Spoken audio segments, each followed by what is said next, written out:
Assalamualaikum warahmatullahi wabarakatuh.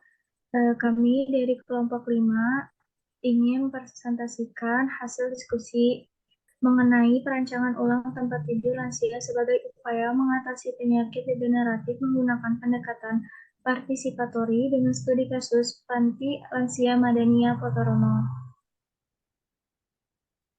Dengan beranggotakan yang pertama Asfal Muhammad Nur dengan NPM 203010-108, yang kedua Adinda Fifatu Zahra dengan NPM 203010-119, yang ketiga Sri Setyaningsih dengan NPM 203010-121. Dalam pembahasan ini ada 6 bahasan. Yang pertama, latar belakang. Yang kedua, rumusan masalah. Yang ketiga, metode penelitian. Yang keempat, pengumpulan dan pengolahan data. Yang kelima, pembahasan. Dan yang keenam, kesimpulan. Pada bahasan pertama mengenai latar belakang, lansia merupakan penuaan manusia yang kompleks dari sudut pandang biologis, psikologis, dan sosiologis. Lansia menderita berbagai penyakit karena kelemahan fisik mereka yang lebih besar dibandingkan dengan usia sebelumnya. Penyakit yang melanda lansia salah satunya adalah penyakit degeneratif. Penyakit degeneratif adalah penyakit menahun yang mempengaruhi kualitas hidup serta produktivitas seorang, khususnya lansia. Penyakit degeneratif yang kemudian akan diderita oleh lansia mengharuskan lansia untuk tinggal di tempat tinggal yang nyaman dan aman, karena dapat mengatasi penyakit degeneratif yang diderita. Oleh karena itu, desain tempat tidur perlu disesuaikan dengan kehidupan mereka. Tempat tidur ini akan digunakan oleh para lansia untuk menghadapi penyakit degeneratif yang diderita oleh para lansia, sehingga perawatan di tempat tidur khususnya perlu disesuaikan dengan kebutuhan para lansia tersebut. Yang kedua, yaitu rumusan masalah. Berdasarkan latar belakang sebelumnya, maka dapat dirumuskan permasalahan, yaitu bagaimana rancangan tempat tidur lansia yang sesuai dengan kebutuhan menggunakan pendekatan ergonomi, partisipatori, dan antropometri. Yang ketiga, yaitu metode penelitian. Yang pertama, terdapat objek penelitian. Objek penelitian ini dilakukan di tempat tidur di Panti Lansia Madania Potorono Perang Wedana, Potorono Bangun Tapan, Bentu Regensi Daerah Istimewa Yogyakarta. Yang kedua, ada skema penelitian. Yang pertama, ada tahapan observasi lapangan. Pada tahapan ini digunakan untuk mengetahui kondisi nyata dari tempat tidur yang ada di panti jompo. Yang kedua, yaitu mengenai wawancara dan fokus group discussion tahap 1, di mana bertujuan untuk mengetahui seberapa pentingnya permasalahan yang ada di panti jompo yang berkaitan dengan tempat tidur lansia. Wawancara ini dilakukan kepada 10 orang lansia dan 2 pengasuh. Pada wawancara tersebut dilakukan pertanyaan kepada lansia. Yang pertama, bagaimana perasaan menggunakan tempat tidur yang digunakan pada Panti Madania? Yang kedua, apakah bersedia ketika tempat tidur yang digunakan tersebut diganti desainnya?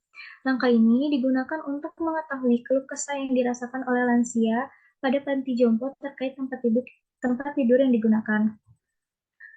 Fokus grup discussion tahap 1 ini dilakukan 7 orang lansia dengan tujuan mendapatkan permasalahan yang konkret dan menjadikan beberapa poin untuk dilanjutkan ke proses desain. Pada FGD 1, pertanyaan yang dijadikan bahan diskusi kepada lansia adalah: 1. Apa permasalahan dan keluhan secara konkret yang terjadi ketika menggunakan tempat tidur? Yang kedua, bagaimana keinginan perubahan pada tempat tidur? Yang ketiga, apakah lansia memiliki ide untuk perubahan pada tempat tidur?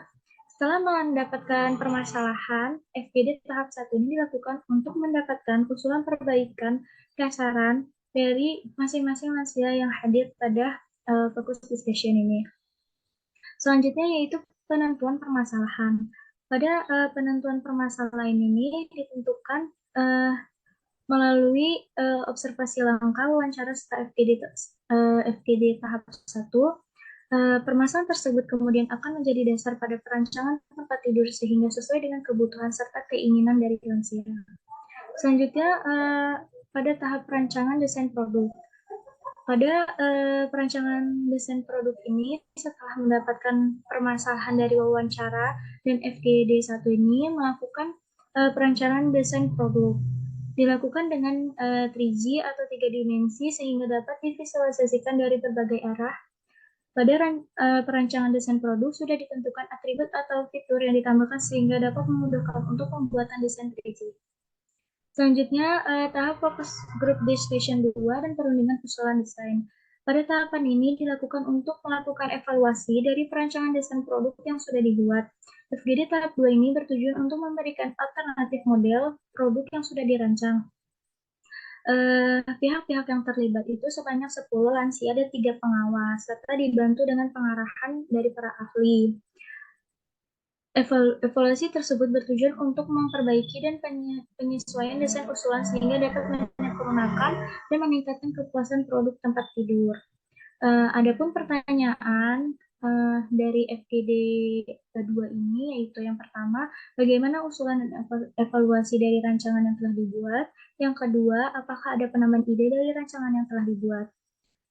Selanjutnya yaitu perbaikan desain sesuai usulan. Dari hasil FGD tahap 2, evaluasi dan usulan diungkapkan oleh beberapa peserta FGD atau lansia sehingga memerlukan perbaikan desain.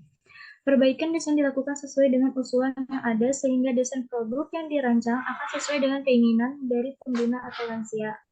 Selanjutnya, ada tahapan fokus group discussion tahap 3 dan penetapan desain perbaikan. Pada tahapan ini, diskusi penetapan desain yang dilakukan oleh lansia. Apabila tidak ada usulan tambahan dari desain produk terakhir, maka rancangan akan disepakati bersama.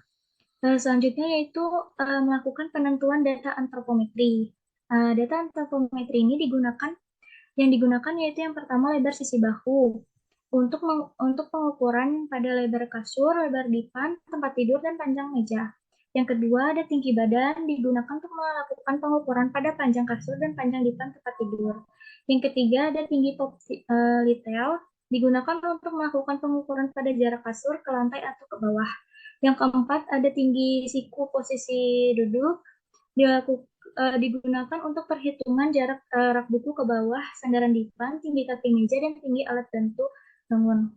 Yang kelima, ada tinggi siku posisi berdiri digunakan untuk melakukan perhitungan pada jarak tempat tongkat ke lantai. Yang keenam, ada tinggi dalam posisi duduk digunakan untuk melakukan pengukuran pada tinggi sandaran dipan. Yang ketujuh, ada diameter genggaman maksimum digunakan untuk mengetahui kesesuaian atribut yang harus mengikuti kondisi tangan lansia. Dan yang terakhir yaitu jangkauan tangan ke depan digunakan untuk pengukuran lebar meja dan panjang alat bantu bangun. Nah, perancangan desain produk berbanding lurus dengan perhitungan antropometri sesuai dengan data-data yang digunakan. Selanjutnya, terdapat pengolahan data kuesioner dengan skala Likert yaitu sangat tidak setuju, netral, setuju, dan sangat setuju. Pertanyaan pada kuesioner diberikan terdiri dari pertanyaan untuk tempat tidur lama dan tempat tidur usulan yang disesuaikan dengan atribut-atribut yang telah diskusikan. Selanjutnya, ada tahapan pembuatan prototipe. Tahapan pembuatan prototipe ini berdasarkan dimensi yang telah ditentukan pada tahapan perhitungan antropometri, sehingga pembuatan produk sesuai dengan dimensi, keinginan, dan kebutuhan para lansia. Adapun yang ketiga, metode penelitian. Pada metode penelitian ini menggunakan metode kualitatif dan kuantitatif. Jenis data dengan menganalisa dan mencari kesimpulan serta menghitung data antropometrik dengan tujuan pemecahan masalah. Selanjutnya, pembahasan selanjutnya akan dijelaskan oleh rekan saya yang bernama Dinda Katijaka. Persilakan. Selanjutnya itu ada pengumpulan dan pengolahan data. Yang pertama itu ada identifikasi temuan. Identifikasi temuan ini menggunakan observasi aktif dan observasi pasif. Berikut ini adalah hasil dari pengamatan tempat tidur lansia.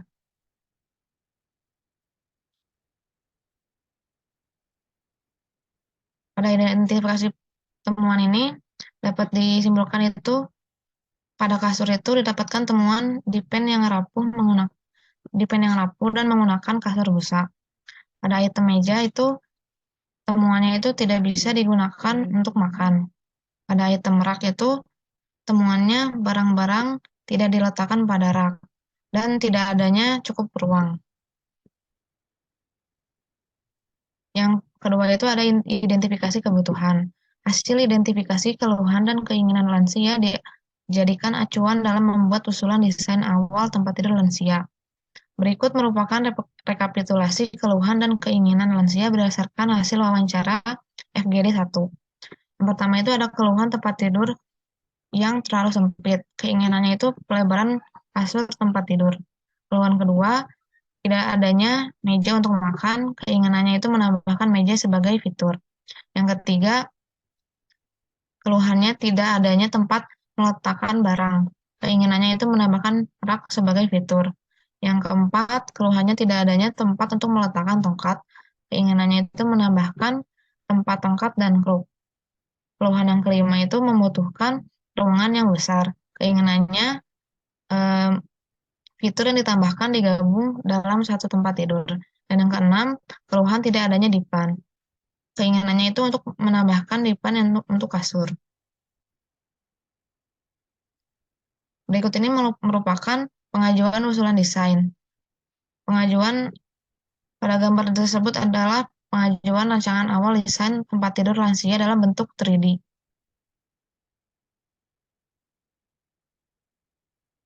Selanjutnya itu ada desain atribut tempat tidur lansia.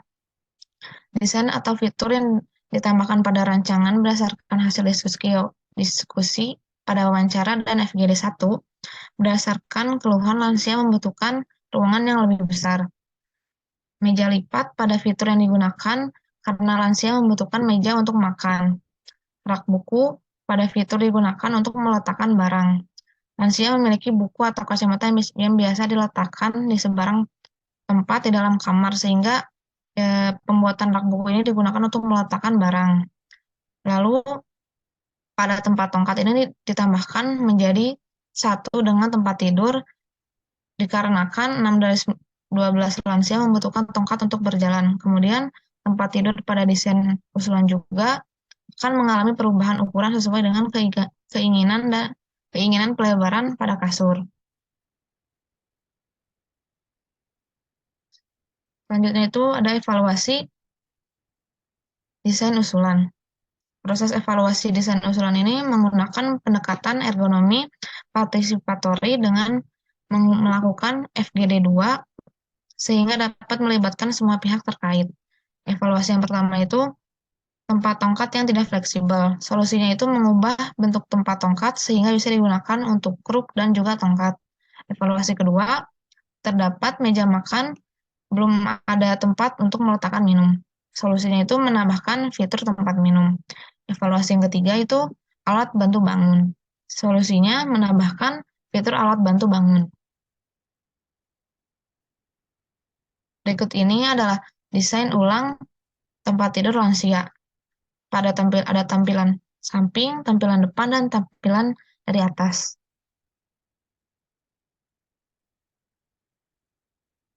Selanjutnya itu ada evaluasi desain atribut tempat tidur lansia.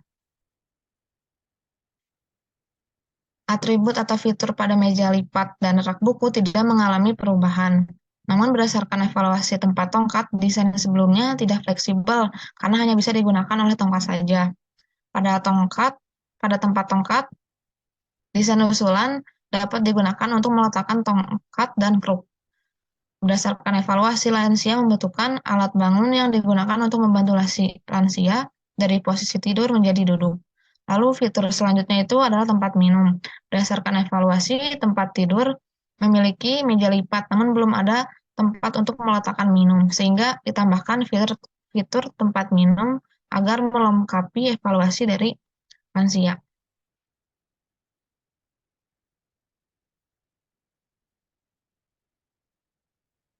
Selanjutnya itu yang ketiga ada pengukuran antropometri. Pengumpulan data dimensi tubuh dilakukan melalui pengumpulan data dari bank data, laboratorium desain, sistem kerja, dan ergonomi. Berikut merupakan dimensi-dimensi yang dibutuhkan untuk proses rancangan tempat tidur usulan.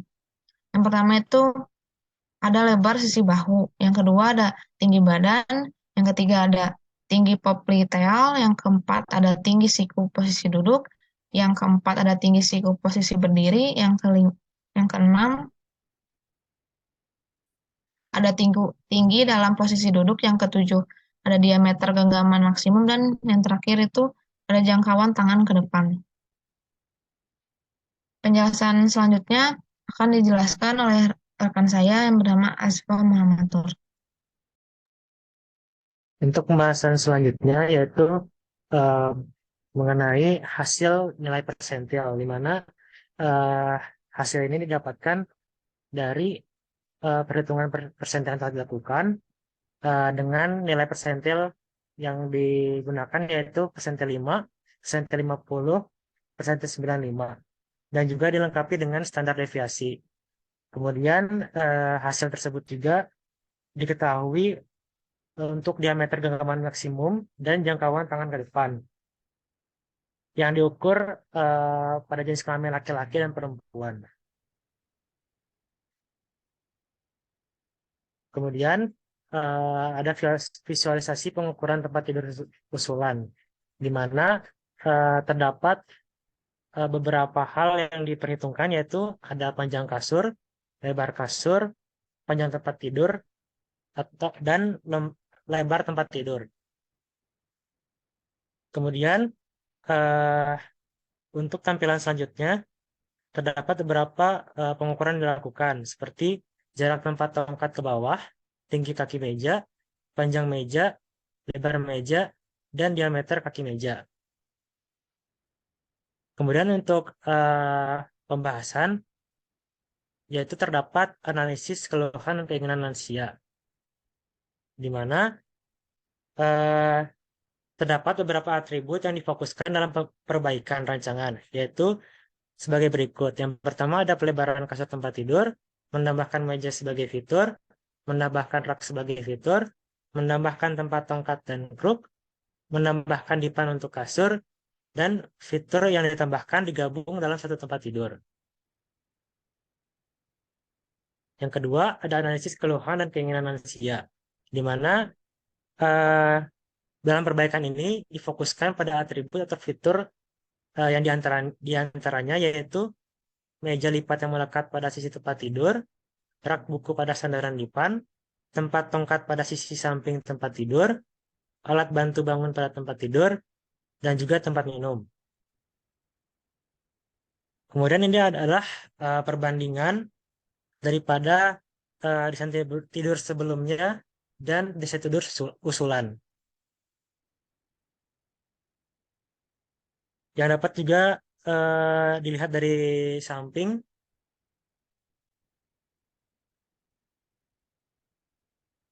Nah, sebelumnya adalah tempat tidur yang didesain dengan 3D ya. Sedangkan yang tampilan ini didesain secara gambar teknik, di mana dilengkapi dengan ukuran-ukuran yang bisa jadi perbandingan, di mana terlihat untuk desain tempat tidur lama itu dari segi ukuran sangat berbeda dengan desain tempat tidur usulan, dari segi panjang maupun lebarnya. Nah, ini usulan tempat tidur dari tampak samping yang sudah dilengkapi dengan berbagai atribut.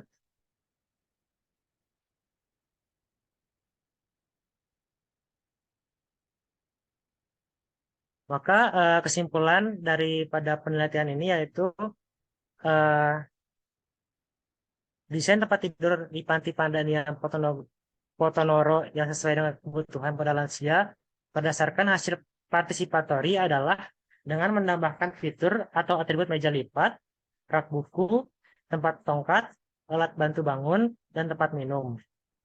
Dimensi yang digunakan pada perancangan ini yaitu ada lebar sisi bahu, tinggi badan, tinggi popliteal, tinggi siku posisi duduk, tinggi siku posisi berdiri, tinggi dalam posisi duduk, dan diameter genggaman maksimum. Dari masing-masing dimensi tersebut didapatkan persentil 5, 50, dan 95. Lalu disesuaikan dengan atribut atau fitur pada tempat tidur. Mungkin Mungkin selanjutnya Pak cukup, diserahkan kepada moderator. mungkin cukup sekian pembahasan mengenai perancangan ulang tempat tidur pada lansia ini dari kelompok 5. Kurang lebihnya mohon maaf. Wassalamualaikum warahmatullahi wabarakatuh.